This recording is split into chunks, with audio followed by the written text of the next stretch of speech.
Hello friends, आज हम बात करेंगे कंज्यूमर प्रोटेक्शन एक्ट 2019 में कंज्यूमर्स के बारे में कि किन पर्सन्स को जो है कंज्यूमर की डेफिनेशन में इंक्लूड किया गया है। अगर हम इसका जनरल मीनिंग देखते हैं तो कंज्यूमर वो इंडिविजुअल है या फिर वो हाउस होल्ड है जो परचेज कर रहा है किसी गुड्स या सर्विसेज को फॉर पर्सनल, फैमिली या हाउस होल्ड नीड्स के लिए।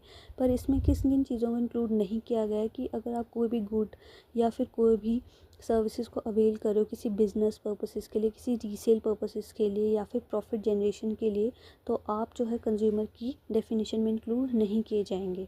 वहीं पे अगर हम लीगल डेफिनेशन की बात करते हैं तो लीगल डेफिनेशन कहाँ डिफाइन है? सेक्शन 2 क्लॉज 7 में कंज्यूमर प्रोटेक्शन एक्ट 2019 में। ये कहता है कि any person who buys any goods for consideration और हायर्स और avail any services for consideration, that means goods, buys goods मतलब कोई भी आपका जो मूवेबल, ठीक है, मूवेबल गुड्स, किसी भी मूवेबल गुड्स को आप परचेज़ कर रहे हो। फॉर एग्जांपल अगर आप टीवी को परचेज़ करते हो तो टीवी के बदले आप क्या करते हो?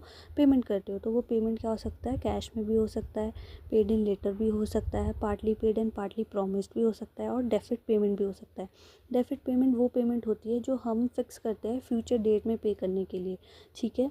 और वहीं पे अगर हम हायर कोई भी सर्विसेज को हायर कर रहे हैं या अवेल कर रहे हैं किसी सर्विसेज को, तो उसमें पेमेंट क्या हो सकती है? मे बी ऑलरेडी पेड, ठीक है, promise to be paid, partly paid and partly promised and deferred payment, ठीक है। अगर अब हम बात करेंगे आपके कि कंज्यूमर की डेफिनेशन में किन किन पर्सन्स को इंक्लूड नहीं किया गया है। The persons who obtain such goods for resale और फॉर एनी कमर्शियल पर्पसेज। अब यहाँ इसका क्या मतलब है कि फॉर एग्जांपल अगर कोई शॉपकीपर है, ठीक है, वो क्या कर रहा है? 100 मोबाइल फ़ोन्स ख़रीद रहा है, ठीक है, होल सेलर से, उसको क्या करने के लिए? फर्दर रीसेल करने के लिए, ठीक है। तो उस पर्सन को जो है कंज्यूमर की डेफिनेशन में इंक्लूड नहीं किया जाएगा, ठीक है। साथ ही साथ यहाँ पे दे रखा है कि अगर आप किसी भी सर्विसेज को अवेल कर रहे हो, ठीक है, फॉर एग्जांपल जैसे कोई कंपनी है, ठीक है, वो हायर कर रही है किसी एडवर्टाइजिंग एजेंसी को, ठीक है, प्रमोट करने के लिए किस चीज़ को? प्रोडक्ट को, फॉर बिजनेस प्रॉफिट के लिए, ठीक है। तो यहाँ पे क्या आ गया? बिजनेस प्रॉफिट, ठीक है। तो यहाँ पे वो कंपनी जो है कंज्यूमर की डेफिनेशन में इंक्लूड नहीं करी जाएगी, ठीक है।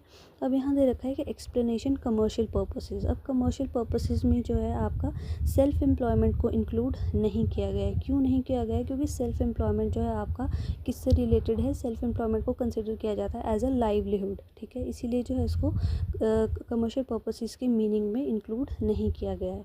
So thank you so much. Further videos में हम देखेंगे कुछ और इंटरेस्टिंग टॉपिक्स।